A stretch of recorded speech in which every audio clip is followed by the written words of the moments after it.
Hello दोस्तों। आज का हमारा टॉपिक जल प्रदूषण है। तो जल प्रदूषण किसे कहते हैं?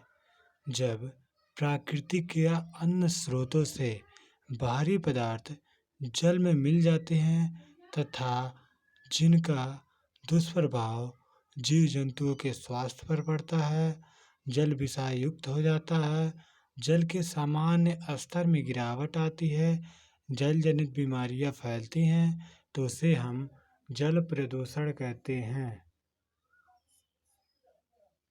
कारण क्या है?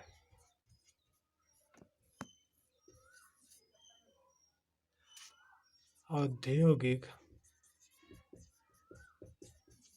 कूड़ा, मतलब कारखानों से निकला हुआ कूड़ा करकट, जो कारखाने की यूज में न आने वाली वस्तुएं हैं, उन वस्तुओं को ले जाके समुद्र, नदी, नालों के द्वारा समुद्र में, जल में डाल दिया जाता है। दूसरा, कृषि क्षेत्र में अनियमित गतिविधियां अनियमित गतिविधियां का तात्पर्य है कि कृषि के क्षेत्र में इतने अधिक उर्वरकों और रासायनिक कीटनाशकों का प्रयोग होने लगा है। उन कीटनाशकों को जल के साथ संचित करके जब भूमिगत जल के द्वारा वह महासागरों में जाता है, तो वह जल भी, जो पीने योग्य जल है, वह जल भी दूषित हो जाता है। सामाजिक और धार्मिक,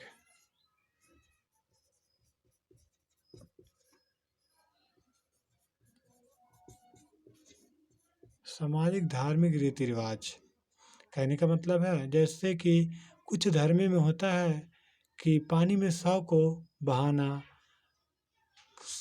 शैम्पू साबुन से जल में नहाना, कचड़े को जल में प्रवाहित करना आदि। 4 नंबर, जहाजों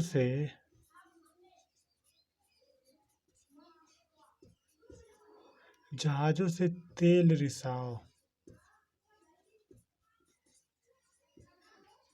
रिसाव के कारण जितने जलीय जीव होते हैं वे मर जाते हैं। जब जहाज तेल से लदा हुआ जाता है, यदि तेल की जो मतलब जहाज होते हैं उसमें जब रिसाव होता है, जो रिसाव के वक्त जो तेल जल में गिरता है, वह जल के ऊपर एक लेयर के तरफ हो जाता है, जिससे वहाँ जो जीव जंतु होते हैं, जो मछलियाँ होती हैं, उनको सरवाइव करने में काफ़ी दिक्कत होती है और वो अपना दम तोड़ देते हैं जब सरवाइव नहीं कर पाते हैं। और 5वां है तापीय गंदगी।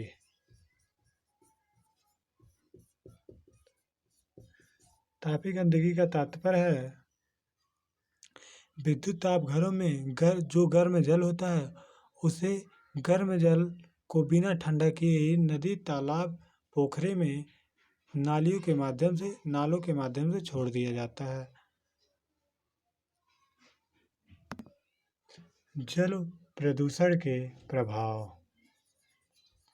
जल यदि प्रदूषित है, यदि हम उसे पीते हैं या उसका उपयोग करते हैं, तो हमें कौन कौन सी बीमारी हो सकती है? हैजा, पेचिस,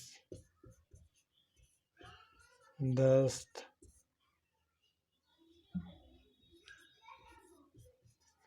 पीलिया, टाइफाइड,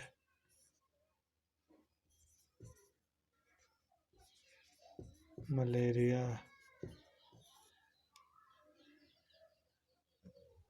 आदि बीमारियां हो सकती हैं।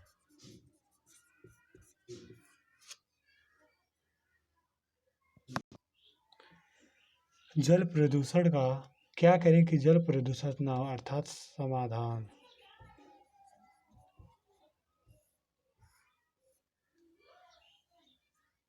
तो पहला समाधान है, प्रत्येक घरों में सेप्टिक टैंक होना चाहिए।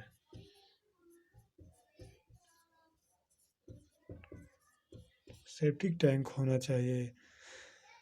जल स्रोतों में जानवरों की सफाई न करें। यदि आपके गांव में या गांव के बगल में तालाब, पोखरा, नदी हैं तो उनमें जानवरों को सफाई ना करें, उसमें उनको ना नहलाएं। व्यर्थ पदार्थों को नदी, तालाब, पोखरे में न बहाएं। जो सामान उपयोग करने योग्य नहीं है उनको नदी नालों में ना बहाएं।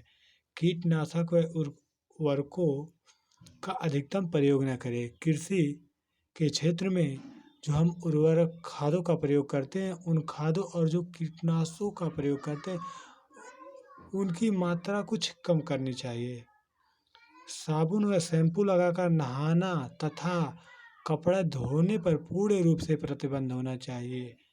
इससे 75% मैक्सिमम जल प्रदूषण होता है। पेड़ पौधे कटाई पर पूर्ण प्रतिबंध होना चाहिए, क्योंकि पेड़ जो होते हैं वो जल को संचित करके रखते हैं। पेड़ की जो जड़ें होती हैं वह जल के स्तर को अपने जो उनका स्रोत होता है उसमें वो संचित करके रखती हैं।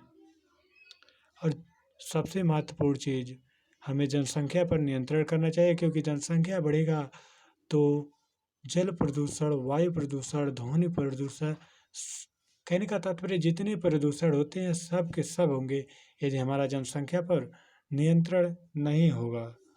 तो दोस्तों आज का हमारा वीडियो यहीं पे समाप्त होता है। वीडियो पसंद आए तो लाइक शेयर सब्सक्राइब जरूर करें।